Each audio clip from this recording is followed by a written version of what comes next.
Mapagpalang araw po sa bawat isa. Muli po ako si Brother Francis Hernandez upang maghatid po sa inyo ng mga aralin patungkol sa huling araw. At para po sa araw na ito ay nasa pangatlong bahagi na po tayo o part 3 ng ating pong End Times series. At muli po, ang ating pong pangalan po ng malit po na grupo natin ay Prepare the Way of the Lord, Make Straight His Paths. Ang mission po ng malit po na grupo na ito ay upang ihanda po ang daan ng pangaluwang pagdating ng Panginoong Hesus, pamamagitan po ng pangangaral ng kanya pong salita, pagpapagaling ng mga may sakit at pagpapalayas po ng anuman demonic oppression o opposition sa buhay po ng mga tao. Muli po, si Jesus po ang bida sa lahat po ng ating pong ginagawa. Hindi po ang mga katuroan na ito ang ating tinataas, hindi po ang anumang samahan o kahit po yung grupo namin, hindi po. Kundi si Jesus lamang po ang bida, si Holy Spirit at syempre po ang ating pong Panginoon Diyos. So sa ating pong lesson ngayon, ay tatalakayin po natin ang Antikristo. Hindi po dahil sa siya ang nakahihigit sa anun paman, kundi dahil po mahalaga po na malaman natin ang mga katuroan patungkol po sa kanya sapagkat ang mga mananampalataya po ay haharap sa tiyak na kapanahunan sa Antikristo na kung saan naniniwala po ako na hindi po tayo mararapture kaagad, mararapture po tayo sa ika-6 na selyo. Yun po yung ating pinag-aralan sa ating pong part 2 ng ating pong End Time series sa 7 seals. Pwede po ninyong balikan iyon at pag-aralan. Hanapin po ninyo sa ating pong YouTube channel at sa ating pong Facebook page upang mabalikan po ninyo at upang makita po ninyo kung paano po ang rapture ay sa ika-6 na selyo. Kailangan po natin papag-aralan ang katauhan ni Antikristo batay po sa sinasabi ng salita ng Diyos upang hindi po tayo madaya at upang magkaroon po tayo ng kaalaman patungkol po sa mga bagay nito sapagkat ito po ay malapit na pong maganap. At naniniwala po ako personally na buhay na po ang Antikristo at nagsisimula na po siyang kumilos behind the scenes, subalit hindi pa po ganap ang kanya pong kalakasan, ang kanya pong kapangyarihan, ang kanya pong political power, ang kanya pong military might ay hindi pa po ganap. Kaya po bago po tayo magpatuloy, tayo po humiling po ng tulong sa ating pong Panginoon Diyos. Tayo po ay pumikit at tayo po ay manalangin. Hallelujah. Shikalasa. Hula shikala sakalati. Father God, we exalt you. We glorify you, Jesus. We honor you, Holy Spirit. Hallelujah. You are God. You are King upon our lives, O God the Father. Hallelujah. Holy Spirit, thanks for your presence. The Holy Spirit is now infilling us and He is now surrounding us. Let the glory cloud of the Lord, Shekinah glory of the Lord, fall upon us right now. And fill our hearts, and fill our minds, and fill our places right now. In Jesus' name. Father God, nagpapakumbaba po kami sa inyo pong harapan. Patawad o Diyos sa lahat namin po mga pagkakasala. Patawad o Diyos sa amin po mga pagkukulang. Ano makaman ang aming isip, ng aming puso, na aming pananalita, na aming mga labi, ng aming mga kamay, at ng aming mga panyapak o Diyos. Patawad, Panginoon. Cleanse us. Forgive us from all iniquities. Sa lahat po ng kahalayan, kapalaluan, pagkamakasarili, kadayaan na mayroon kami. Patawad, Panginoon. Self-righteousness, deceit, pride. Forgive us, O Father. Cleanse us with the blood of the Lord Jesus. Cleanse us, O Father, and grant unto us a new heart and a new soul, and even grant unto us, Holy Spirit, right now. Open our spiritual vessels, open our spiritual ears to hear from you. Father God, by your Holy Spirit, grant unto me, grant unto your servant, wisdom as I proclaim your word. Wisdom as I proclaim this subject, Panginoon. Ikaw po may taas, hindi ako, hindi ang aming mga sarili, hindi ang araling ito, kundi ikaw lamang, Panginoong Jesus. Hallelujah. And I declare the power of the blood of the Lord Jesus, and I declare the power of the blood of the Lord Jesus to protect us from all the wiles of the enemy right now in Jesus' name, right now in Jesus' name. Every technical difficulties, every attack of the enemy upon our lives, distractions, stubbornness of the heart, I rebuke you right now in the name of the Lord Jesus Christ of Nazareth. And I release the holiness of the Lord, and I release the fear of the Lord, and I release the wisdom, the enlightenment of the Holy Spirit sa ating mga buhay. In Jesus' name I give praise. In Jesus' name I give thanks. Amen, amen. So, Ating pong video na ito ay nakapost po sa ating pong YouTube channel. Ang ating pong YouTube channel ay ito pong End Times Prophecy Lessons. Mas madami po tayong teachings doon about End Times at ito din po ay nasa ating Facebook page, Prepare the Way of the Lord Philippines. Kaya po, hinikahat ko po na i-landscape po ninyo, pahiga ang inyong mga cellphone, kung cellphone po ang gamit nyo, tablet, pahiga po. At naka 720p ang resolution, naka-high po, nakaset po dapat sa high yung pong resolution ninyo, lalo po sa YouTube tsaka sa Facebook. Napipili po yan yung higher resolution para po mabasa ninyo na malinaw yung PowerPoint at dapat po naka-landscape. Ayan, so let us proceed po sa ating pong lesson. So we believe that we are witnessing soon, very soon, the second coming of Jesus Christ. Sa ating pong generation, yan po ang paniniwala natin na aabutan po natin ang pangalawang pagdating ng Panginoon Jesus at ang mga ganitong aralin po ay paghahanda para po sa atin upang i-enlighten po tayo. So, prepare the way of the Lord, make straight His paths. Mission, we prepare the way for the second coming of our Lord Jesus through the preaching of the gospel, healing of the sick, and casting out demons. We are the end times army of our Lord Jesus Christ. So, end time series po. Ito po yung ating end time series na mga lessons po na tinatalakay. So, part 1, Introduction and the Four Horsemen. Yun po yung nauna. Pwede po ninyong balikan yan, panoorin. Hanapin lang po ninyo sa aming page o sa aming YouTube channel upang mabalikan po ninyo tingkit na maunawaan po. Part 2, Seven Seals. Ito po yung last na tinalakay po natin. Part 3, The Antichrist. Ito po yung ating pong pagtalakay po ngayon. Part 4, The Major Characters of End Times. So, isiningit po ito. Ito pong Part 4, The Major Characters of End Times. Dati po, wala po ito. Mahalaga po ito na malaman po natin ang gampanin po. Israel, ang Iglesia, ang Panginoon natin Diyos, ang Diyos Ama, si Holy Spirit, at syempre po, yung pong iba pa na antagonist. Katulad po na mga kontrabida, katulad po ng the false prophet. Yan, kailangan din po malaman natin yung mga bagay na yan at si Satan. Number 5, Part 5, The Abomination of Desolation. Ito po ay isa pong bagay na kailangan din po natin pag-aralan. Ito po yung ating magiging Part 5. Part 6, The Rapture. Kailangan po natin malinaw ito po, matalakay po ano ba yung tamang katuruan patungkol po sa Rapture. Part 7, The Seven Trumpets. Part 8, The Seven Bowls. Part 9, The Second Coming. Part 10, The Great White Throne Judgment and the Judgment Seat of Christ. Part 11, The Millennial Reign. Ito po yung 1,000 taong paghahabi ni Kristo dito po sa lupa. At Part 12, The New Heaven and New Earth. So, sikapin po natin na matapos ito by year 2024. Pero kung hindi man po natin matapos, pilitin po natin na first quarter next year ay matapos po natin lahat ito. So, patuloy po ninyo kung ipag-pray, mga kapatid, para po sa wisdom, paggabay at kalakasan ng Panginoong Jesus. Ayan. So, ito po, Part 3, The Antichrist. Ito po ay malalaman natin sa madami pong mga talata. Daniel chapter 7, chapter 9, 2 Thessalonians chapter 2, Revelation 13. Iyan po ay ilan lamang sa mga talata, mga scriptures na pwede po nating pagbasehan. Actually po, napakakadami niyan.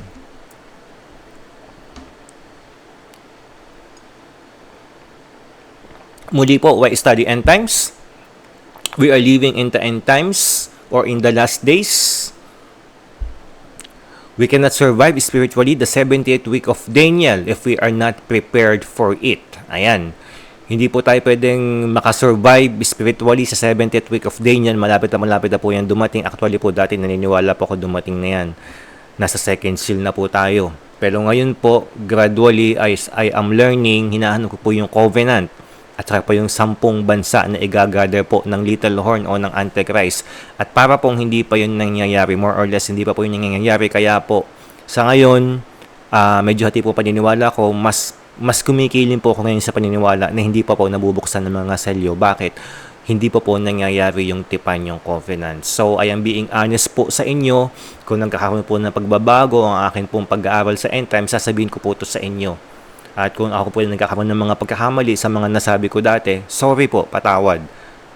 Patuloy po tayong nag-aaral at patuloy po tayong itinatama ng Panginoong Jesus. So, to prepare for the 70th week of Daniel, we must have biblical knowledge of it. Kaya kailangan po alam po natin, as sinasabi po ng salita ng Diyos, sapagkat harapin po natin itong lahat, mga mananampalataya, ang 70th week of Daniel. Pangatlong dahilan, Jesus Christ Himself commanded us to study end times prophecy. Si Jesus Christ po mismo nag-utos sa atin na pag-aralan ng end times. Sa Revelation 1 verses 1 to 3, ang sabi nga po doon, ito po inihayag niya, hindi upang maging lihim, kundi para malaman natin ang mga nanglilingkod sa Kanya. Tayo pong lahat ng mga mananampalataya at mapalad po ang mga bumabasa at tumutupad sa mga hulang ito sapagkat ito po ay malapit ng maganap. Jesus Christ Himself commanded us to watch for His return. Tayo po mismo ang inuutusan ng Panginoong Jesus na pagbagbantay sa Kanya pong muling pagbabalik. Siya po ay darating na para po magnanakaw para doon sa mga hindi nagbabantay. Pero para doon po sa mga nagbabantay at nagmamasid, hindi po kagulat-gulat ang muli pong pagbabalik ng Panginoong Jesus. And lastly, Jesus Christ Himself promised rewards for those who will stay awake for His return and punishment for those whom He will find sleeping. Meron po talagang gantimpala ang Panginoong Jesus doon po sa mga nagbabantay at nananatiling spiritually awake. Malinaw ang pag-iisip, nagbabantay doon po sa Kanya pagbabalik at parusa po para doon sa mga natutulog. Actually po, pag binasa po ninyo mga katuruan ng Panginoong Jesus patungkol po sa second coming niya, sa Kanya po muling pagbabalik, strong po yung implication na pag ikaw ay tulog, it will cost you your salvation. Ang kaligtasan mo ay nanganganib pag naabutan ka ng tulog sa Kanya po muling pagbabalik. Kaya kailangan po natin talaga itong pag-aralan. So, ila pong paalaala bago po natin talakayin ng end times. Ang utos po sa atin bilang mga mananampalataya ay may ibigan sa isa't isa, hindi po magdebate at magtalo. Hindi po tayo magkakasundo 100% sa mga paniniwala. Major man yun o minor, lalo po sa minor doctrines. Actually, hindi ko po tinuturing na minor doctrine itong eschatology, pero sa iba't iba pong nating paniniwala, bihira po talaga makakita tayo ng 100% na katulad natin, o baka wala tayong makita ng ganun na saktong-sakto na paniniwala natin. Ganun pa man, hindi po tayo dapat magdebate, hindi po tayo dapat na magtalo. Ilahad po natin yung ating paniniwala, tapos huwag po natin ipilit yung sa iba. Hayaan po natin na ang bawat isa po ay mag-aral at magsaliksik at manalangin. Huwag po tayong magtalo, tayo po yung magmahalan. John 13:34-35, isang bagong utos ay binibigay ko sa inyo ngayon, magmahalan kayo. Kung kayo yung may pagmamahal sa isa't isa, may kilala na ng lahat na kayo yung mga alagad ko. Yung po mga pagtatalo-talo, hindi po dapat siyaan. Hindi po dapat nahahati ang katawan po ni Kristo dahil po sa pagtatalo-talo. Mga kapatid ko minamahal, unawain ninyo ito, maging alisto kayo sa pakikinig, maingat sa pagsasalita at hindi agad nagagalit. Santiago 1 verse 19. Ang lingkod ng Panginoon ay hindi dapat mahipag-away, sa halip ay dapat siya maging mabait sa lahat, mahusay, magturo at matyaga. 2 Timothy 2:24. Yan. Bagamat hindi maiwasan na pagkakaiba ng mga paniniwala, maaari pa rin tayong magkaisa sa mga higit na dakilang bagay. Ayan po yung unity sa mga dakilang bagay. Ano po yun? Sikapin niyo mapanatili ang pagkakaisang mula sa Espiritu. Sa pamamagitan ng kapayapaan nagbubuklod sa inyo. Yung pong kapayapaan na yun, pagmamahalan, ayan, yung po nagbubuklod sa atin. Mula po sa pangungunan ni Holy Spirit, talagang tayo po ibubuklod. At syempre, pamamagitan po ng Great Commission, pwede po tayo magkaisa. Kaya humayo kayo, gawin ninyong mga alagad ko ang mga tao sa lahat ng mga bansa.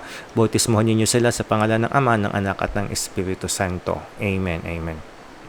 Ayan. So, ito po, end times timeline, palakihin po natin. Ayan. So, ito po yung katatapos lamang po nating gawin na chart. Kanina lang po natin natapos yun. Salamat po sa Panginoon. Purihin po ang Diyos. Hindi po ako marunong. Ito po ay unti-unti niya pinapaunawa sa akin. So, dati po, ako po ay mid-trib.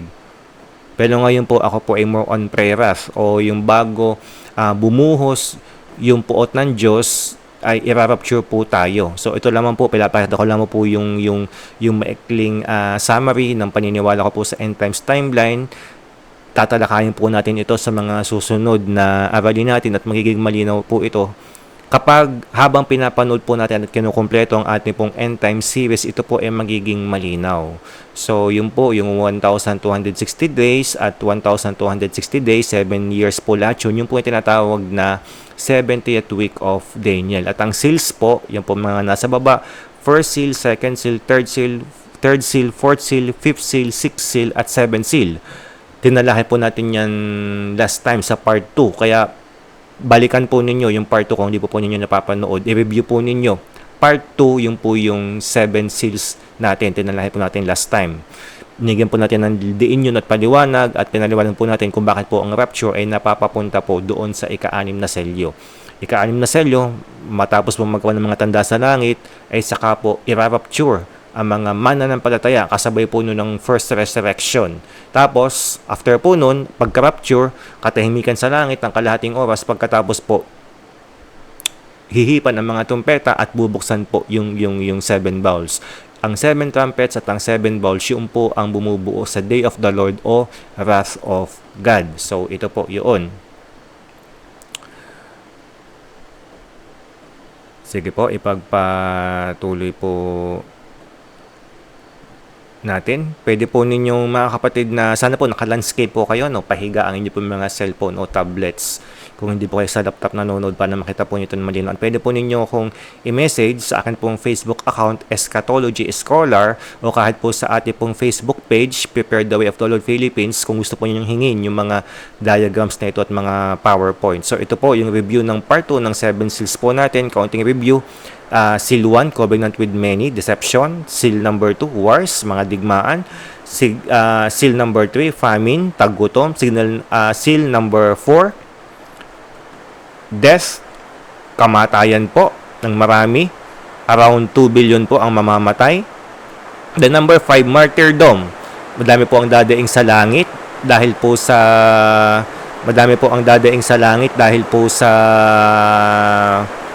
kamatayan ng mga hinirang ng Diyos, mga martyrs. At seal number 6, sun, moon, and stars. Magkakaroon po ng matinding lindol, mga sign sa langit. Ang araw po ay magdidilim, ang buwan po ay magiging pula, at ang mga bituin po ay papatak sa lupa. Ayon. Masesalyuhan din po ang 144,000, tapos first resurrection at rapture. Isang araw lang po yung mangyayari. Tapos pagkatapos po na ma-rapture po ang mga mananampalataya, doon na po, ikapitong selyo, God's wrath. Mabubuksan na po ang poot ng Diyos. Ayan. So, hindi po tayo para doon sa God's wrath, kundi para lamang po sa mga hindi nagsisisi. So, yan po yung review ng part 2 at balikan po ninyo yung ating part 2 na lesson para po maging malinaw po sa inyo. Ayan po. Magsimula na po tayo sa ating pong pag-aaral patungkol po sa Antichrist. So, maulan po dito ngayon. Subalit nawa po ay malinaw pa rin po yung ating pong audio. Medyo malakas po ang ulan ngayon. I pray na maging malinaw pa rin po yung ating audio at maunawaan pa rin po natin. So, hinihiling ko po na dapat po tayo ay naka-landscape para po makita po natin yung mga talata at mabasa. At naka-high resolution, 720p. The Antichrist is a real person to come in the end times. Totoo po na talaga may darating na Antikristo. Mamaya po, tatalakayin natin yung iba't ibang pananaw patungkol sa kataon ng Antikristo. Sabat totoo po, talagang may darating po na Antichrist sa huling panahon. So, sabi po dito sa 2 Thessalonica, chapter 2, 1-4, mga kapatid, tungkol naman sa pagbabalik ng ating Panginoong Hesukristo at sa pagtitipon sa atin upang makapiling niya, nakikiusap kami sa inyo na huwag agad magugulong inyong isipan o mababahala kung mabalitaan ninyong dumating na ang araw ng Panginoon. Huwag kayong maniniwala kahit sabihin pa nilang iyon ay pangangaral o pahayag o isinulat namin. Huwag kayong magpapadaya kanino man sa anumang paraan. Hindi darating ang araw ng Panginoon hanggat di pa nagaganap ang huling paghihimagsik laban sa Diyos at ang paglitaw ng Suwael na itinakda sa kapahamakan. Itataas niya ang kanyang sarili at kakalabanin ang lahat ng kinikilalang Diyos at sinasamba ng mga tao. Uupo siya sa templo ng Diyos at magpapakilalang siya ang Diyos. So, dito po sa mga talatang ito, tinatalakay po sa atin ni Pablo na sa pagdating ng Panginoong Jesus, wag po tayong magulumihanan. Wag po tayong magkamali sa timing ng pangalawang pagdating ng Panginoong Jesus. Kasama na po doon ng rapture. Pati po sa araw ng Panginoon, yung pong wrath of God o Day of the Lord. Ang tinutukoy po dito ng Apostol Pablo, una pong lalabas ang Antikristo. Bago po ang rapture at bago po dumating yung Day of the Lord o yung wrath of God, yung pumpuot ng Diyos, bago po dumating yun, mauunang lumabas ang Antikristo. Kaya po pinag-aaralan natin ngayon, una pong lalabas ang Suwail, yung man of lawlessness o man of perdition. Kaya wag po tayong mag-assume na rapture na bukas, rapture na sa ganitong araw. mauuna po munang lumabas ang Antikristo bago po yung rapture. Bago po yung day of the Lord. Una pong lalabas ang Antikristo. Kaya dapat po nating bantayan yung mga nangyayari sa bawat araw sa ating pong buong mundo. Hanggat hindi po lumalabas ang suwail, hanggat hindi po natin siya nakikita na itatanghal sa buong mundo bilang kalaban ng Diyos, hindi pa po mangyayari ang rapture. Hindi pa po mangyayari ang day of the Lord o puot ng Diyos.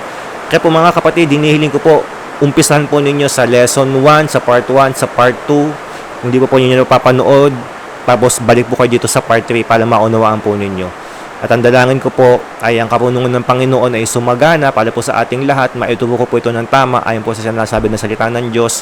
Hindi ko po sinasabi na 100% ay tama po ako. Lahat po tayo nag-aaral, lahat po tayo estudyante. At ang dalangin ko po, maipabatid ko sa inyo yung tamang katuruan. As much as possible, 100% na tama. Pero mahila po ang kinin yun. Kaya po patuloy ko pong hinihiling ang karunungan po ng Panginoon, ang kanya pong paggabay. So, important notes about this lesson. Paglilinaw lang po sa ating pong pagtalakay ngayon. Jesus Christ is the central character and protagonist in eschatology or study of end times, not the Antichrist. Pagkamat pinag-aralan po natin ngayon, ang Antikristo, si Jesus po ang bida. Si Jesus po ang central character. Period. Hindi ang Antikristo, hindi ang false prophet, hindi akong sino pa man, si Jesus Christ po ang central character. At magiging malinaw po ito sa second coming. Isa po sa layunin na second coming ay upang itaas si Kristo at matuldukan ng kasalanan, matuldukan ng lahat ng gawa ng dyablo at lahat po ng mansa nito. Itaas si Kristo na kung saan lahat ng tuhod ay luluhod, lahat ng labi magsasabi na siya ang Panginoon. Kahit po ang mga wicked, ang mga hindi nagsisisi, darating ang panahon, sila din po ay lulod at sasabihin nila, talagang totoo nga na si Kristo ay Diyos, na si Kristo ay Panginoon. However, we should still study the person of the Antichrist so that kahit po hindi si Antichrist ang central character at bida sa eschatology, kailangan pa din po natin pag-aralan ang Antikristo. Bakit? So that we may not fall into crazy speculations about his identity. Para hindi po tayong madaya sa patungkol po sa identidad. Sino ba siya? Dami nagsasabi siya po si Barack Obama, siya daw po si Pope John Paul II, kahit po si mga patay na. Iniisip nila sila yung Antikristo. Hindi po, kailangan pag-aralan natin. Sabi ng iba sila si Bill Gates at kung sino-sino pa. Dapat po natin pag-aralan kung ano po sinasabi ng salita ng Diyos. So that we may not be deceived by his tactics. Ayan po, so that we may not be deceived by his tactics, para hindi po tayong madaya, hindi po tayong mailigaw sa lahat po ng pamamaraan ng dyablo at ng Antikristo.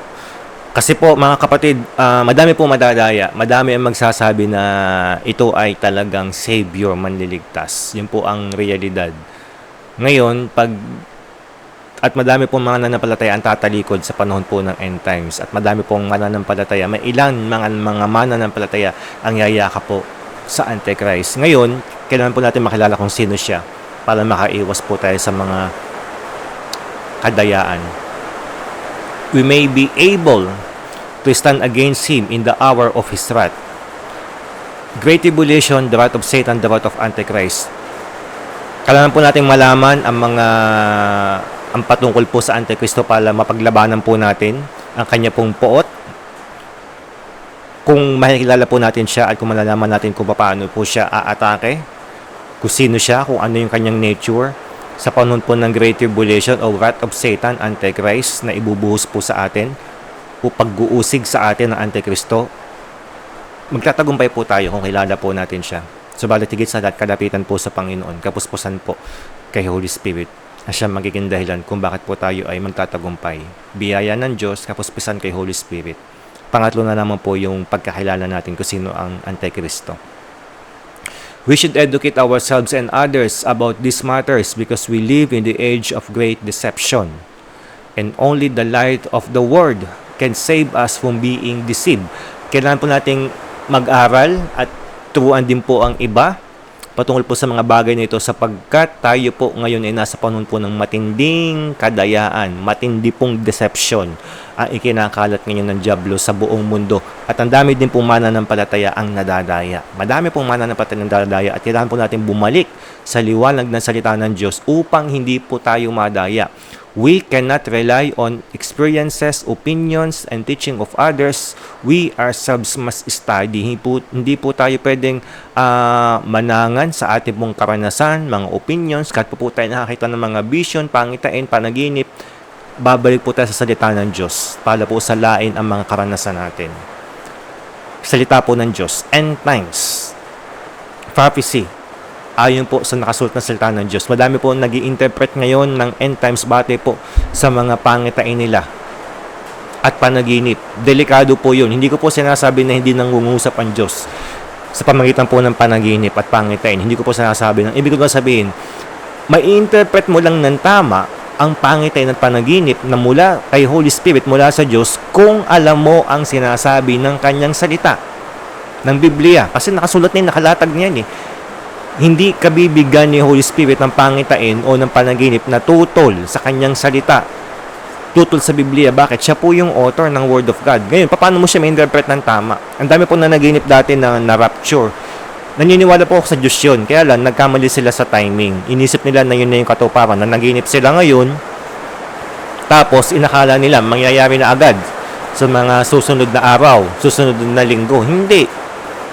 Kasi nakalatag na sa Biblia yung pagkakasunod-sunod at hindi yun babaliin ng Diyos. Hindi babaliin ng Diyos ang kanya pong salita. Hindi po siya babago-bago ng isip, hindi po siya sinungaling. Lalo po sa panahon po lalo po about end times, fix na po ang mga mangyayari dyan. Hindi po yun babaguhin ng Diyos. Hindi porket mahabagin ng Diyos, makapangyarihan ng Diyos, ititwist niya yung kanyang salita. Hindi po niya ititwist ang kanya pong salita. Mali po yun.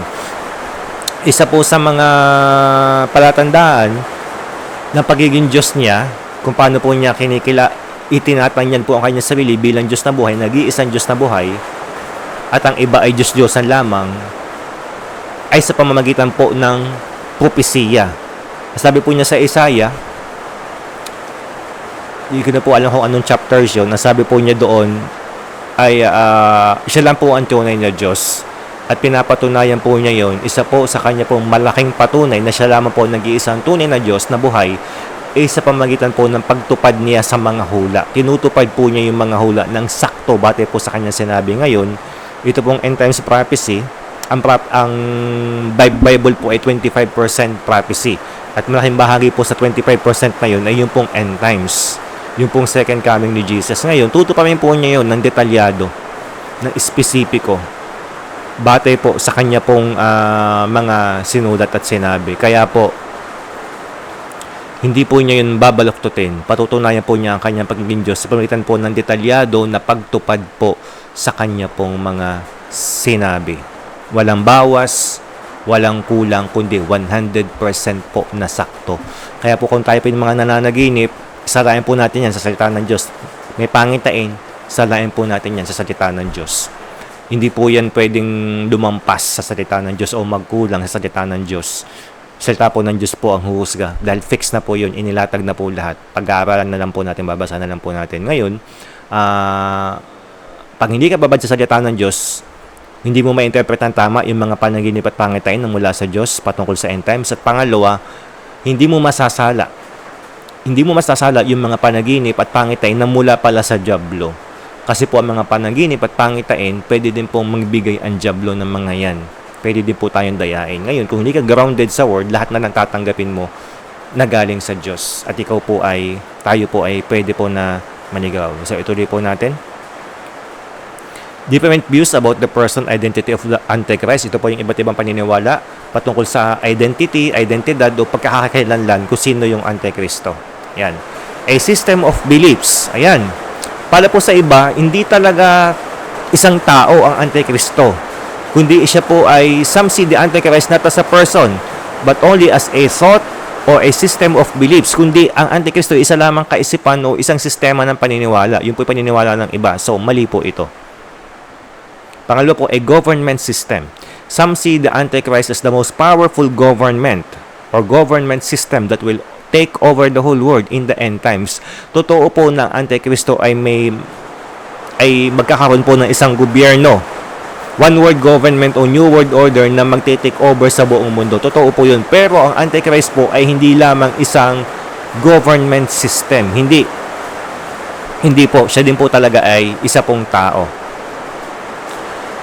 As any person who opposes Christ or Jesus Christ, some see the Antichrist not as a being who will ultimately take control of the world before Jesus returns, but rather any person who opposes Jesus Christ. 1 John 4:3. Ngayon, paniniwala naman po ng iba, ito po yung sino man tao na mag-o-oppose kay Kristo. Totoo din po yun. Actually po sa 1 John 4:3, may sinasabi po doon yung po mga maliliit na tao. Ano po? Maliliit, yung po mga tao na kung saan magtataglay ng espiritu ng Antikristo, yung po mag-o-oppose kay Kristo. Actually po, totoo din po yun. Subalit, totoo din po na may lilitaw talaga na ultimatum na tao na magiging Antikristo. So, basahin po natin ang sinasabi sa 1 John 4:3. Ayan po, ang sabi po dito sa 1 John 4:3. Sa English po muna. Dito po sa ESV, ang sabi po dito, and every spirit that does not confess Jesus is not from God. This is the spirit of the Antichrist, which you heard was coming and now is in the world already. Spirit of the Antichrist. Ayan po. Sa Tagalog naman po, at ang bawat espiritong hindi ipinapahayag si Jesus ay hindi sa Diyos, at ito ang sa Antikristo na inyong narinig na darating at ngayon nasa sanlibutan na. Ayun, ang tinutukoy po dito ni John ay lahat po na mga nag-o-oppose kay Kristo ay nagtataglay po ng spirit ng Antikristo. Ayun po. So para po sa iba, any person who opposes Jesus Christ is the Antichrist. Ayun. Pero hindi po ito ang tinutukoy po natin, kundi yung po totoong tao na kakasangkapanin ni Satanas sa huling panahon. Ito po yung tinatawag na first beast, unang halimaw, sa aklat po ng pahayag sa chapter 13, Revelation chapter 13. Tapos sabi din po dito, a person, a true historical powerful person who existed before. Yan. Ito po ay pinapaniwalaan po ng mga preterist o ng paniniwala po ng preterism na kung saan ang Antikristo po ay nakalipas na buhay na at namatay na. Nag-exist na siya dati, historical person po, nabuhay na dati. Ang ibig sabihin po ng preterism, paniniwala po ito sa end times na kung saan ang lahat po ay naganap na. Meron din pong full preterism at partial preterism. So, mas sikat po yung full preterism na kung saan lahat po ng hula patungkol po sa end times ay naganap na. Yung second coming, naganap na daw po yun. Yung third temple, naganap na daw po yun. Yung Antichrist, naganap na yun. Yung Daniel 70th week, naganap na yun. Millennial reign, naganap na din. So, ganun po. So, hindi po natin pinapaniwalaan yun. Ayun. At sabi din nila, they believe the Antichrist has existed before in the 1st century. Notably, the Roman emperors who persecuted Christianity. So, ang paniniwala po nila, 1st century, nabuhay na po ang Antichrist, lalo po ang mga Roman emperors, particularly si Nero Caesar. Actually po si Nero Caesar ay tinawag pong halimaw, beast, nung panahon na yon. Nero Caesar, ayun, pinersecute po niya ang mga mananampalataya. Iniisip nila si Nero Caesar po ang Antichrist. Iniisip din po ng iba si Antiochus Epiphanes, kung di po nagkakamali, Antiochus. Bakit? Ginawa po niya yung kabumal-dumal na pagsalaula sa pagsamba sa paghahandog. So, isa po siyang larawan ng darating na Antikristo. Pero hindi po ang Antikristo po ay hindi si Nero Caesar, hindi si Antiochus Epiphanes, hindi po. Kahalintulad lang, parang ginawa nila partially yung gagawin na Antikristo sa darating na panahon. Pero hindi po sila, yung talagang pinag-aaralan po natin na Antichrist. Tapos, the man of lawlessness, yan. Ang Suwail, son of perdition, ito po yun. A powerful, charismatic, and military person whom Satan will use in the nearest future. Siya po ay isa pong charismatic. Madami po siyang mahahalina na tao. Malakas po yung kanyang charisma at pang-akit. At military din po siya, military person. Meron din po siyang kakayanan po militar at political. Nagagamitin ni Satan sa darating na hinaharap, malapit na. Madami pong tawag sa kanya, little horn, man of perdition. Yan po ay nasa 2 Thessalonians chapter 2 verses 1 to 12 at Revelation 13. This is the correct view. Ito po mga kapatid yung tama. The man of lawlessness, talaga pong siya ay lalabas.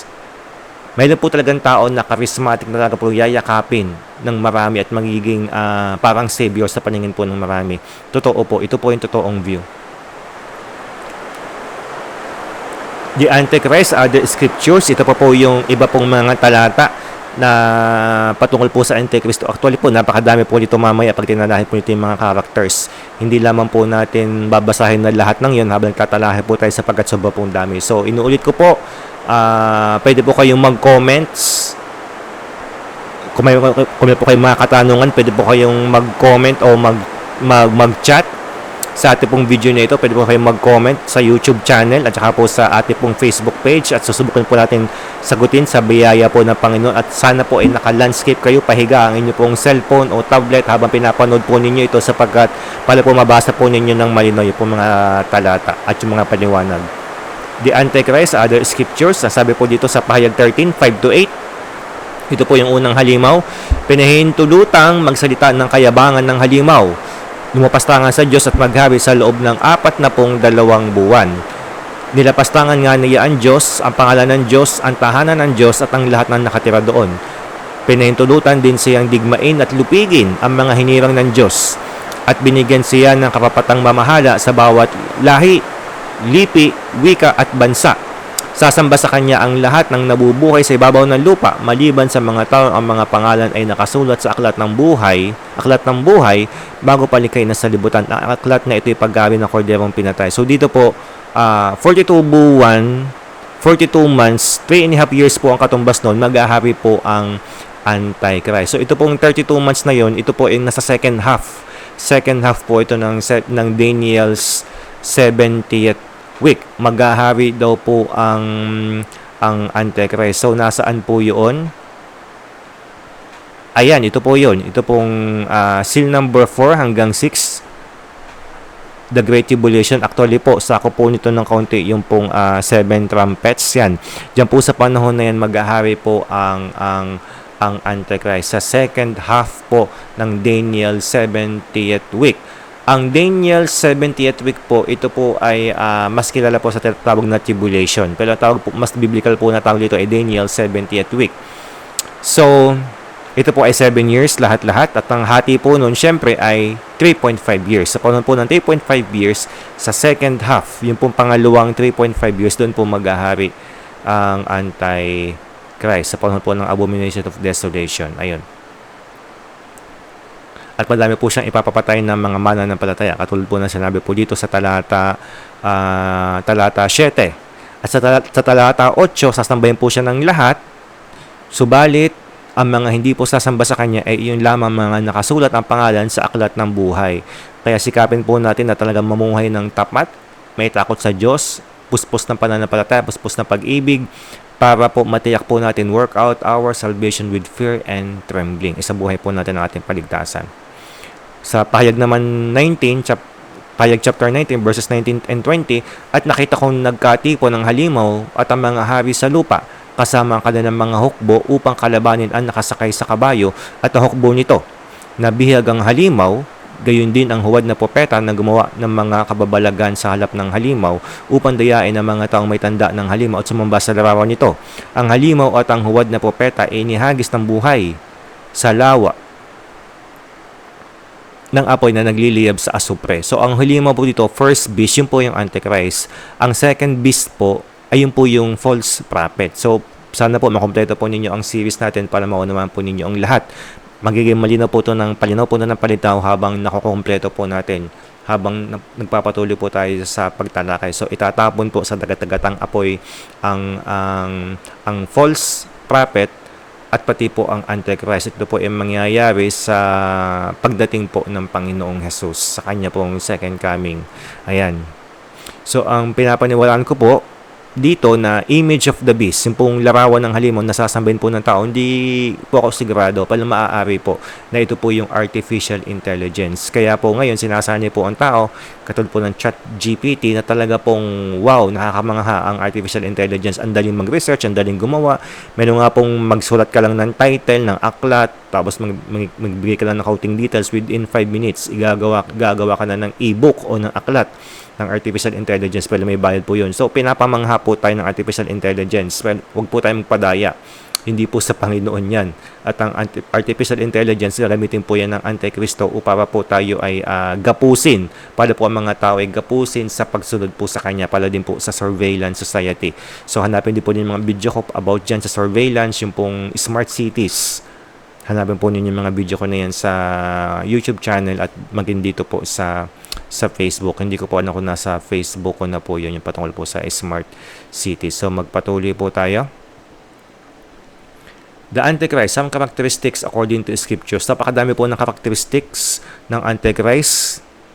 Mula po lumang tipan hanggang bagong tipan. So, tatalakayin po natin yung iba na popular. So, pag-aralan po natin, hindi ko na po babasahin pa isa-isa yung mga talata po na nandito sapagkat napakadami po nito. Ngayon, pwede po ninyong i-screenshot ito pong screen habang tinatalakay po natin. Pwede po ninyong hingin sa akin yung PowerPoint ng lesson na ito. I-message po ninyo ako, i-comment ninyo, pahingi po ng PowerPoint presentation at ipopost ko po. Ayan. Ayun, he has many names. Madami po siyang pangalan. He's not really called the Antichrist by the Bible. Ang katotohanan na po, hindi po talaga siya tinatawag na Antichrist sa Biblia.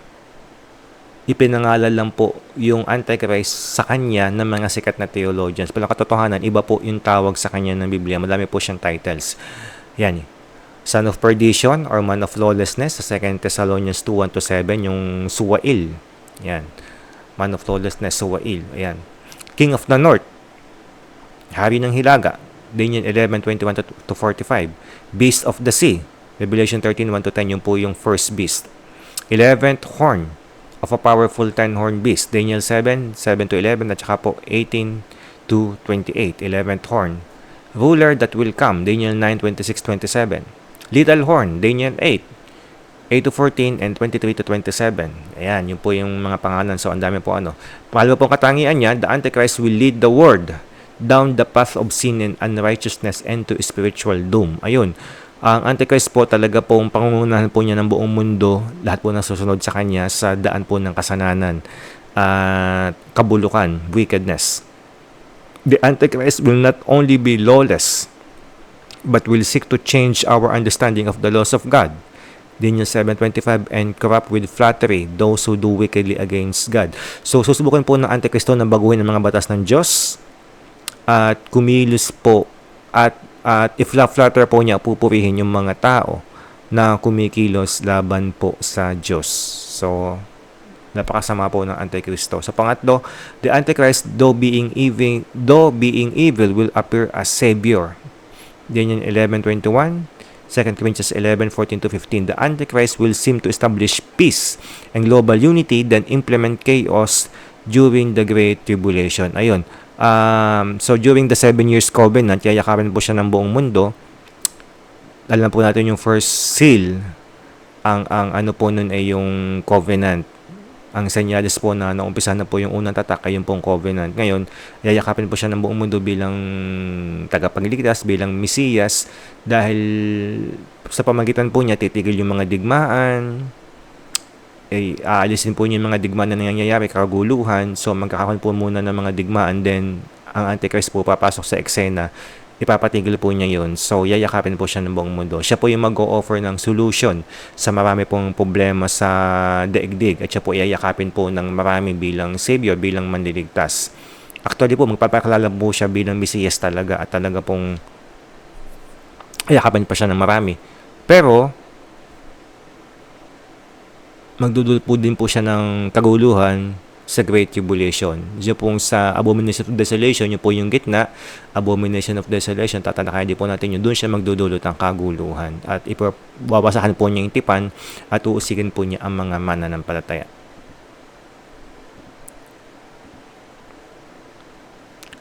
Number 4, the Antichrist will be one of the world's wealthiest people. So, napakayaman po, magiging napakayaman niya.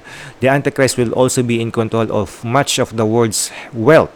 Kukontrolin po niya ang malaking bahagi ng kayamanan ng buong sanlibutan, and will have a strong desire for self-indulgence. Ibig sabihin po, papakanasain niyang yumaman ng yumaman at gamitin to sa mga sarili niyang nais sa kanya pong lust. Most of the Antichrist's wealth will be gotten after becoming global ruler and declaring himself God. Yun. Malaking bahagi po ng kanya pong kayamanan ay sa pagiging global ruler niya. Ayun. So, madami po dito sa characteristics na ito ay kinuha ko po doon sa thecomingtribulation.com. Pwede po ninyong i-visit yun. Karamihan po ng articles noon talaga pong mablebres kayo, madami pong tama. Hindi ko po sinasabing 100% ang tama. So, but thecomingtribulation.com, madami po kayong makukuha doon. So, ito pong characteristics na ito, karamihan po nito ay kinuha ko doon. At yung iba po ay mga sariling pag-aaral at galing naman po sa ibang tao.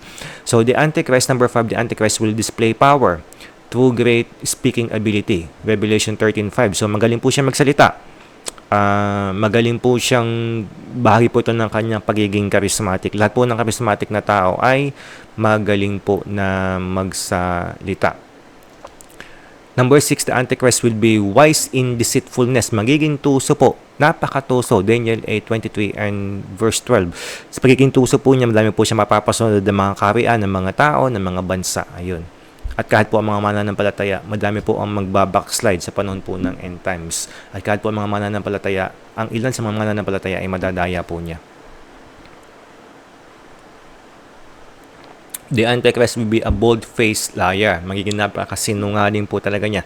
2 Thessalonians 2 verse 10. Siyempre po, hindi po nakakapagtaka sa pagkataglay po niya ang espiritu ni Satan. Ibig sabihin yung matinding impluensya ni Satan ay taglay niya. This verse refers more to the followers of the Antichrist who are ready and willing to accept his lies because they hate the truth. The Antichrist will come toward power through lies. Daniel 11 verse 23.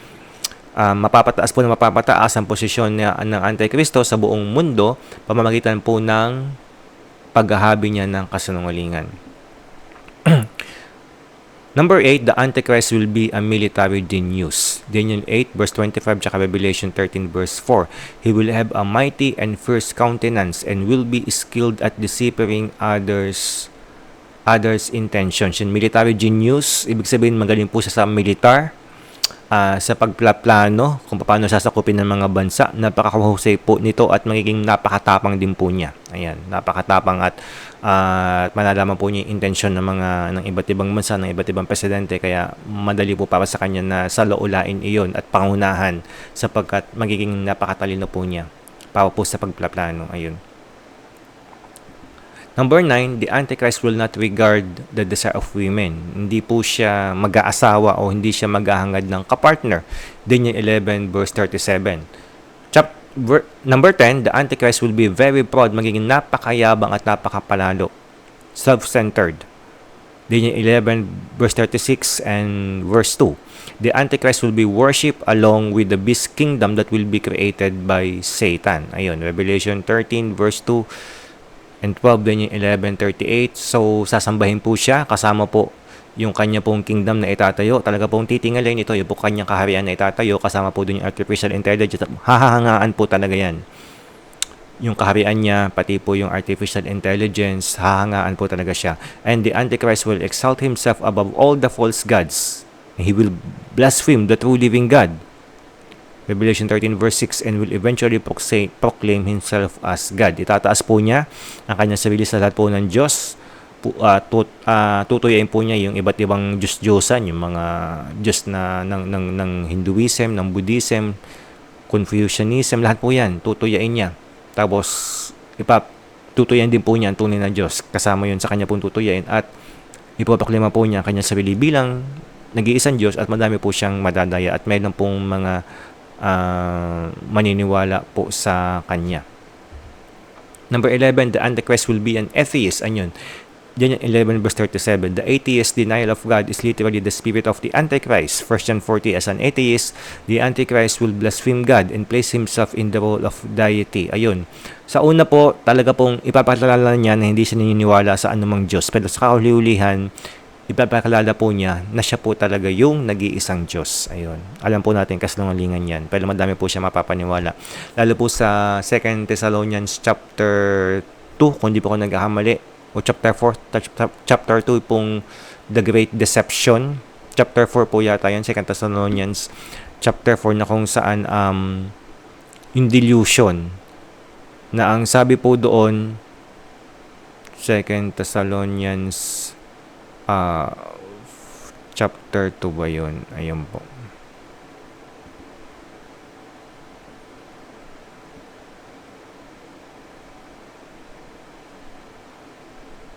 Ayun, chapter 2 nga. 2 Thessalonians chapter 2, na kung saan sa panahon po na lumabas na ang Antikristo, hahayaan na po ng Diyos na madaya po.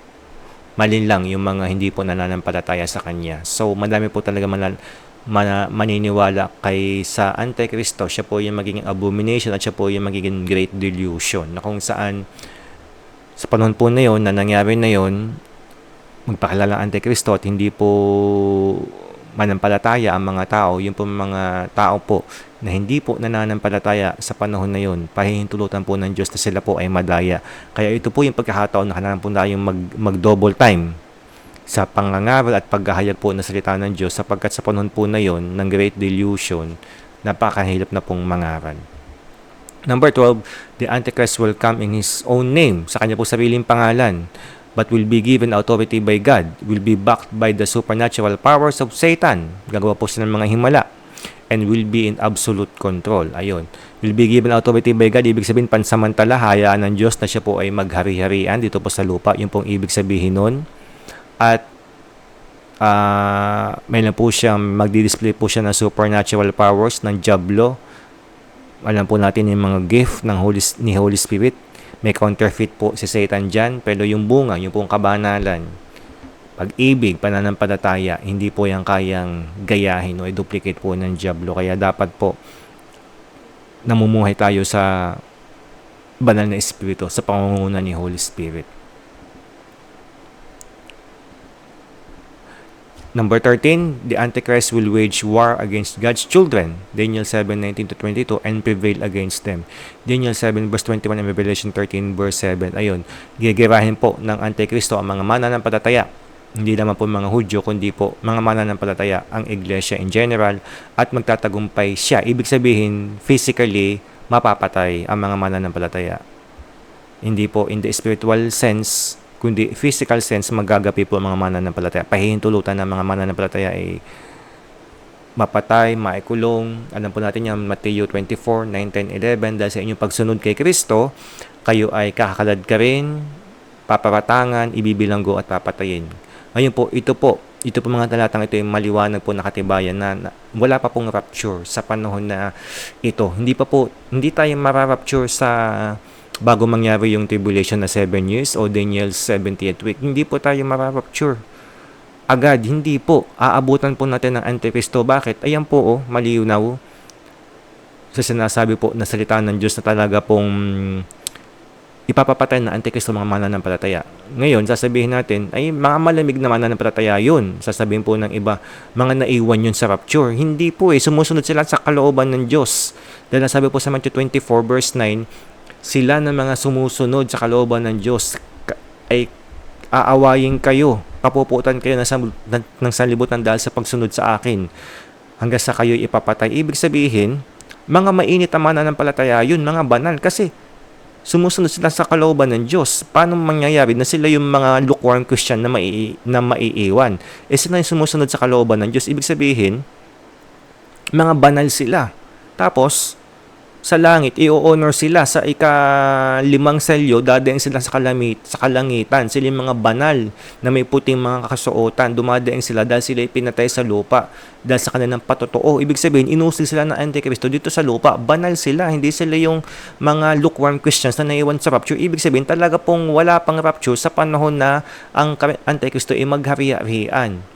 Pero sa ika-6 na selyo, alang-alang sa mga hinirang, paiigsiin ng Diyos ang puot ni Satanas, yung pong Great Tribulation, yung pong Wrath of Satan, paiigsiin po ng Diyos yan sa pamamagitan po ng rapture. Sa kalamu tayo mararapture. Pero hangga't hindi po lumalabas ang Soel, talaga pong nandito pa rin tayo sa lupa. At paglabas po niya, mag-i-enjoy pa rin po tayo ng kaunting panahon na uusigin tayo ni Antichrist. Then, sa ika-anim na selyo, pa po nagkaroon na ng mga tanda sa kalangitan, saka po tayo i-rapture. Malakas na lindol, tanda sa kalangitan, saka po tayo i-rapture. Yun. So, pag-aralan po natin ito.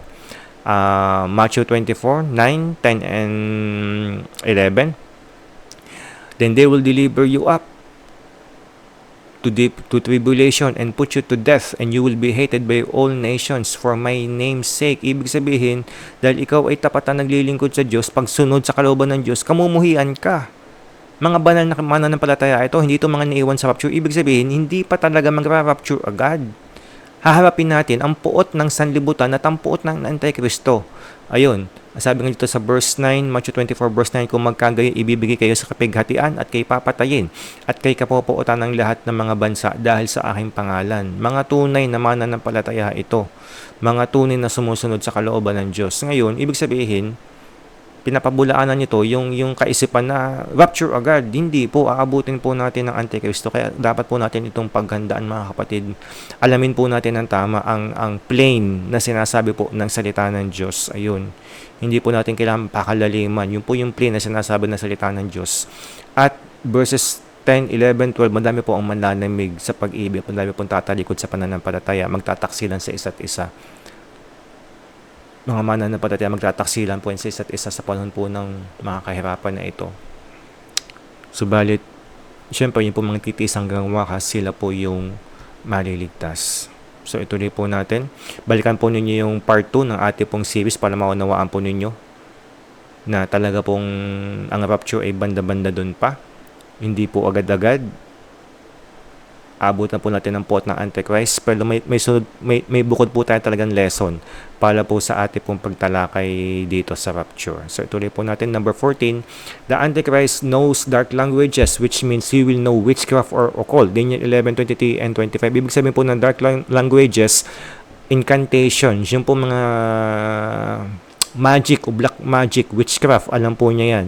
So ibig sabihin, isasamon po niya espiritu ni Satan, marahil magkukuman po siya sa mga chief demons, chief evil spirits, gamit po yung witchcraft or occult.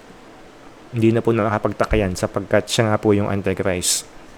Number 15, the Antichrist may possibly come from Europe. Ito po ay hindi po sigurado, ito po ay posibilidad lamang.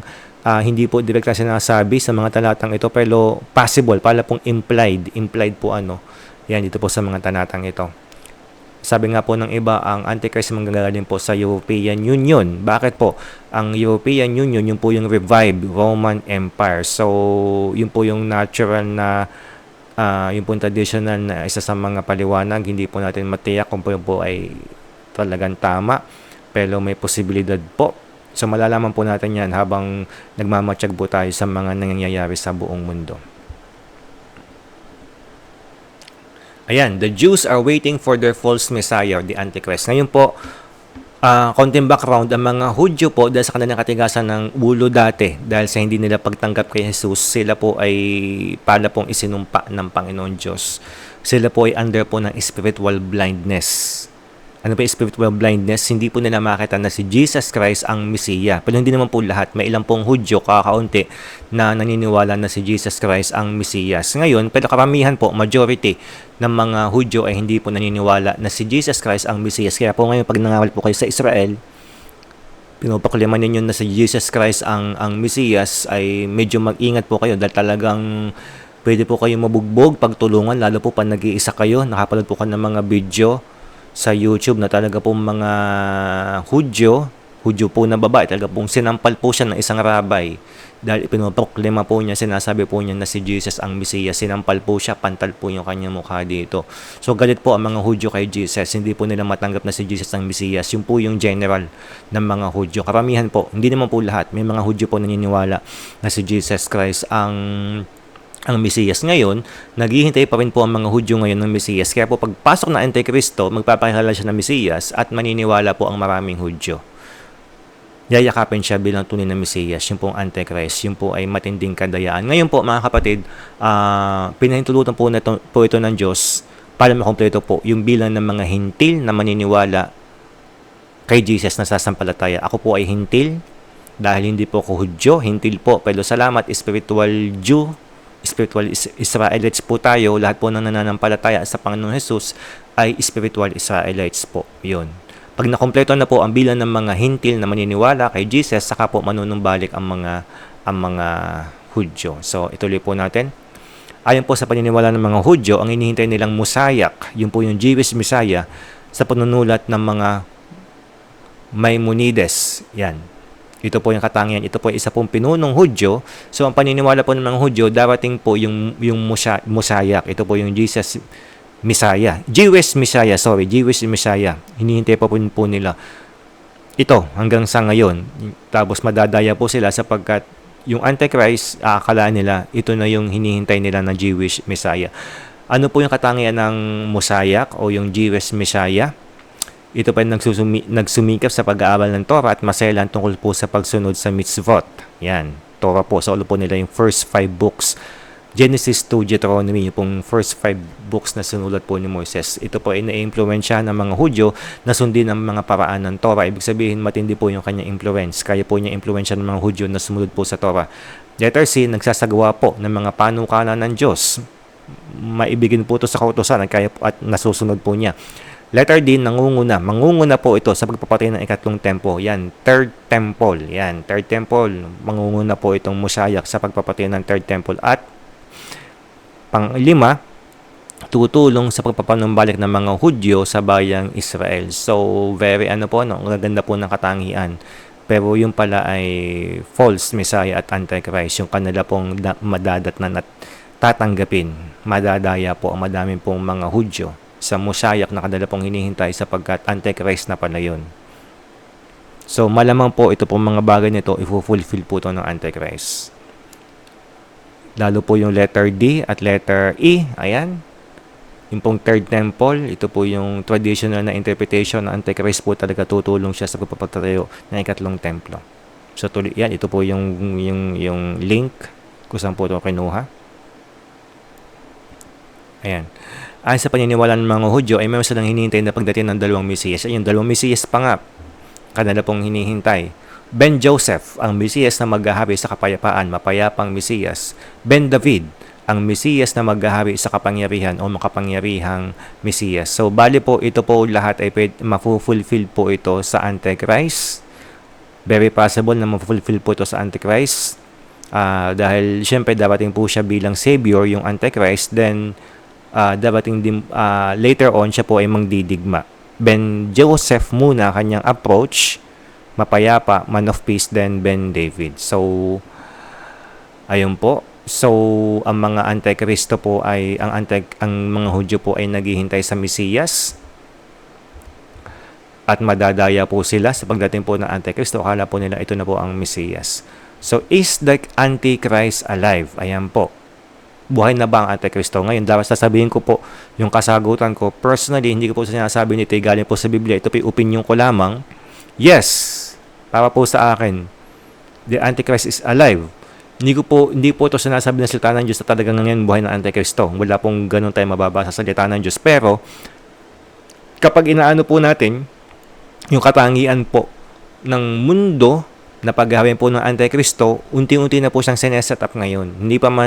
Wala pa man yung Covenant Treaty, yung puntipan na paghaharian po ng Antikristo, wala pa man yun, isineset up na yung environment, yung klase ng paligid, yung klase ng sistema sa buong mundo na paghaharian ng Antikristo isineset up no. Kaya isineset up na, naniniwala po ako ang Antikristo po ay buhay na. But it is not yet revealed. Siyempre, alam po natin ang revealing niya sa signing of the covenant, confirming of the covenant, saka po sa abomination of desolation. Tapos yun. The Antichrist is already working behind the scenes and is manipulating people. Naniniwala po ako working behind the scenes na po siya at minamanipulate na po niya yung mga elites, yung mga financial elites, ayan, mga globalists. Siya po yung nagmamanipulate. But his influence and political power right now is very limited. Pero ang kanya po impluensya at political power, military power ay kaunting-kaunti pa lang po sa panahon po na ito. Limited pa lang pero palakas na po ito ng palakas. The whole world is currently being set up for the regime and rulership of the Antichrist. One religion, one government, and one currency. Ito po yung tatlong katangian po ng rulership po, ng kingdom po ni Antichrist. May one religion, may one government, may one currency. Sabi po nila, one religion na yung Islam.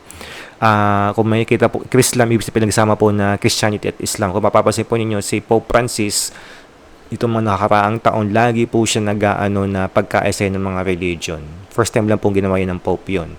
Tapos one government, yung New World Order, yung po mga gera, kaguluhan, yung po gera, lahat po yan ay set up para po maitayo po yung New World Order o One World Government. Tapos one currency, yung po pagpapabagsak sa US dollar, isa po yan sa ng one world currency. At sinasanay po tayo sa electronic na money, e-money, na Bitcoin o cryptocurrency. Iyan po ay isa din pong paraan, set up para po ma-establish ang one world currency. So we do not need to fear the Antichrist. Hindi po natin dapat na katakutan ng Antikristo. We only need to fear the one true living God, Yeshua. Ang dapat lamang po natin katakutan, mga kapatid, ay wala pong iba kundi po ang buhay na Diyos, si Yahweh, si Yeshua, si Jesus Christ, at si Holy Spirit. Wala pong iba. Hindi po natin dapat nakatakutan ng Antikristo.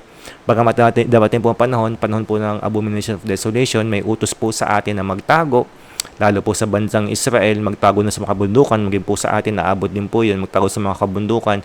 Hindi po natin gagawin yun dahil tayo po natatakot. Siyempre, natural na tao, may kaba, pero hindi po tayo dapat napagarihan ng takot. Gagawin po natin yun dahil utos po ng Panginoon Hesus na tayo nga po ay magtago. Hindi po dahil sa tayo ay natatakot. Shalom, kapayapaan po ng Diyos ang sumainyo. Other reminders. If you do not believe that we live in the very last of the last days and soon in the end times, yung pong end times po yung 70th week of Daniel, malapit na po tayong dumating doon, you are greatly deceived. Nadadaya ka po kung sa tingin mo ay malayo pa yung Daniel 70th week, yung pong 7 years na yon, at pagdating ni Jesus, kung sa tingin mo ay malayo pa, kapatid, nadadaya ka, kailangan mo na gumising. If you do not believe that we are the last generation that will witness the second coming of the Lord Jesus Christ, you do not know your Bible enough. Katulad po na sinabi ko, sineset up na po ang buong mundo ngayon para po sa paghahari ng Antichrist. Palapit na po yung katuparan po sa lahat ng sinasabi sa end times. Kaya po naniniwala po ako talaga pong tayo po yung last generation. Tapos if you do not decide to start preparing now for the second coming of our Lord Jesus, procrastination may cost you your soul. Kung hindi ka maghahanda ngayon pa lang, kung hindi mo iaayos ang relasyon mo sa Diyos at relasyon sa iyong kapwa, yung kaligtasan mo, kapatid, ay nanganganib. Salvation issue yan. If you think you do not know the Bible enough, or you still need to be convinced about the truth of the end times, then pray and ask the Holy Spirit for guidance. He will surely teach you.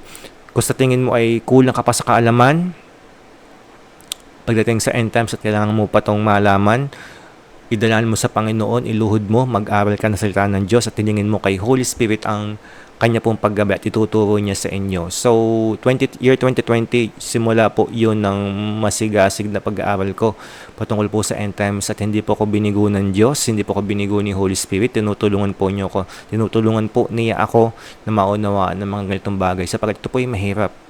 Hindi po ito madali at ito po ay maselan. Subalit, si Holy Spirit po ay nagtuturo. Hindi ko po sinasabing naabot ko ng 100% na tama, accurate, hindi po. Patuloy pa rin po ako mag-aaral at kung magkakaroon pa po ako ng mga adjustments sa paniniwala ko. Tulad po na dati, mid-trib ako. Ngayon po, pre-RAF. Ayun, dati po namimili ako. Year 2021, year 2020, namimili na ako mid-trib or pre-RAF. Ngayon po, mas nagsesettle ako sa pre-RAF. Dati ay more on mid-trib, ngayon more on pre-RAF.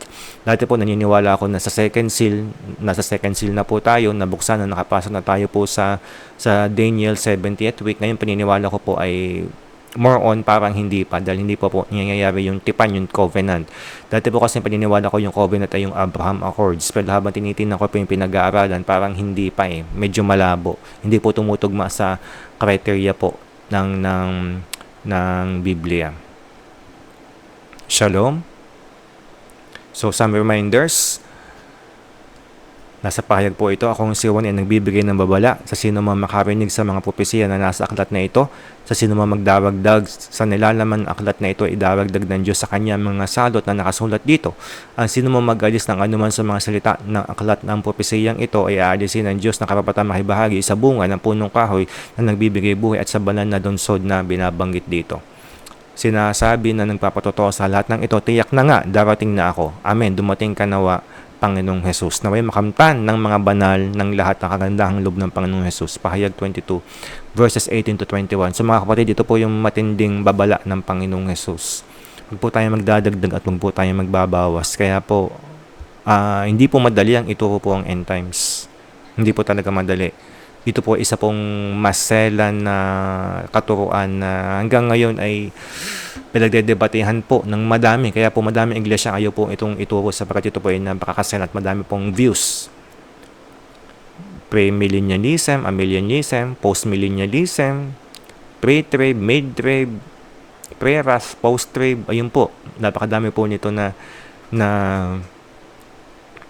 hindi pagkakasundo sa doktrina po patungkol sa end times. At maselan po itong warning na ito sa pahayag 22, 18 to 21. Po tayo magdadagdag at po tayo magbabawas. Kaya ipanalangin po ninyo ako at ang iba pa ng mga nagtuturo ng end times na malaman po namin yung pinakatama. At kung may mga mali kami, patawad sa Panginoon at sasabihin din po namin yung mga adjustments na meron po sa end times. So mga kapatid, muli po kapayapaan ng Diyos ang sumainyo. Kung may pong nanonood ngayon na hindi pa nakasisigurado sa kanya pong kaligtasan o tumalikod sa Panginoon ng lalamig, kapatid, na sasabihin sa iyo, mahal na mahal ka ng Diyos, ano man ang naging pagkakasala mo, hindi niyan kayang bawasan ng pagmamahal ng Panginoon Diyos sa iyo. Nagdesisyon siya na ipakita ang lalim ng kanyang pagmamahal sa iyo sa pamamagitan ng pagbibigay ng kanyang bugtong na anak na si Jesus upang ikaw ay maligtas. Ang tanging daan patungo sa kaligtasan ay walang iba kundi si Jesus. Siya ang daan, katotohanan at tatambuhay. Walang makapaparoon sa Ama kundi sa pamamagitan niya. Ang kailangan mo lang gawin ay manampalataya. Magsisi sa iyong mga kasalanan. Magsisi, talikuran ng mga ito. Ihandog sa Diyos. Isuko sa Panginoon ang lahat ng iyong kasalanan. At manampalataya kay Jesus na siya ay namatay sa krus at muling nabuhay upang ikaw ay maligtas. Hindi ka kaya iligtas ng iyong simbahan. Hindi ka kaya iligtas ng iyong relihiyon. At ngayon sa sandaling ito, mahal na mahal ka ng Diyos at nais niyang abutin ka mula sa iyong kasadlakan. Lahat ng tao ay nagkasala at walang matuwid sa harapan ng Diyos. Ako ay kinabagan ng Panginoon. Numuhay ako sa kadiliman sa kasalanan. Ako ay namuhay sa kadiliman kasalanan sa mahabang panahon, subat kinahabagan ako ng Diyos. Iniahon niya ako mula sa putik, mula sa sanlibutan, at inilagay sa kaliwanagan. Dahil sa biyaya na ng Diyos, ako ay naligtas. Ang aking pananampalataya ay mula sa Panginoon at ito ay habag at biyaya ng Diyos, hindi dahil sa mabubuti kong gawa. Kaya mga kapatid, ikaw ay nabubuhay pa, naiintindihan mo yung sinasabi ko, napapahinggan mo ito, hindi pa huli ang lahat. Gaano man kalaki ang iyong kasalanan, kayang-kaya kang patawarin ng Diyos at gusto niyang Diyos na ikaw ay patawarin. Ang kailangan mo lang gawin ay manampalataya kay Jesus. Magsisi sa iyong kasalanan at tutulungan ka ng Panginoon, tutulungan ka ni Holy Spirit upang makapamuhay na may katapan at may kabanalan sa harapan ng Diyos bilang tanda ng kanyang pagiging tunay na anak. Kaya kapatid, nasa ipanalangin ka. Kung hindi mo patiyak ang iyong kaligtasan o ikaw ay isang tumalikod sa Panginoon o nag-backslide, maaari kang pumikit ngayon. Hallelujah. Shik karasa. Hallelujah. Hallelujah. I give you praise, Father. Purihin ka, O Diyos, sa buhay po ng mga taong ito na nakapal po ng video na ito na hindi pa sigurado sa kanilang kaligtasan o kaya po ay nanlamig at tumalikod sa inyo. Ama, hindi pa po huli ang lahat, sila po ay nabubuhay pa. Hinihiling ko, Panginoon, Holy Spirit, hinihiling ko ang biyaya ng iyong pagliligtas. Ang ibalot mo sa kanila, bigyan sila ng puso na nagsisisi, nagpapakumbaba, ang puso na tunay na nananampalataya sa Panginoon Jesus. Kung paanong kinilos mo si Lydia, binuksan ang kanyang puso upang tumanggap ng iyong salita. Ganon din, O Diyos, ang aking dalangin sa mga taong ito. Every hindering spirit right now operating against their life, I command you, get out. In Jesus' name, I cancel on your works sa buhay ng mga taong ito. I cancel on your works right now in Jesus' name. Hallelujah. Sige po, ulitin po ninyo sasabihin ko mula po sa inyong mga puso. Panginoon Diyos na makapangyarihan sa lahat, na may lalang ng langit at lupa, nagpapakumbaba po ako sa inyong harapan. Inaamin ko po na ako'y makasalanan at hindi ko kayang iligtas sa aking sarili. Patawarin po ninyo ako sa lahat ng aking pagkakasala. Linisin po ninyo ako sa lahat ng aking karumihan. Pinapatawad ko din po ang lahat na nagkakasala sa akin. Nananampalataya po ako na si Jesus ay namatay sa krus at muling nabuhay upang iligtas ako mula sa aking kasalanan. Tinatanggap ko po si Jesus bilang Panginoon at tagapagligtas ng aking buhay. Marami po salamat sa banal na pangalan ni Jesus. Amen. Amen. Patuloy ko po kayo ipapag-pray. Pwede po yung hawakan po ninyo pong digdib. Tanda po ng pagsusuko sa Panginoon. Hallelujah. Shikala sa Father God, in the name of the Lord Jesus Christ. Panginoon, sa po ng viewers na ito, I speak strength right now in Jesus' name. Spirit of fear, spirit of double-mindedness, spirit of arrogance, spirit of anxiety, every spirit of lust and witchcraft operating in them, every spirit of lies, I command you, get out in Jesus' name from their lives. Get out from their minds. Get out from their hearts right now in the name of the Lord Jesus Christ of Nazareth. And I release the spirit of love.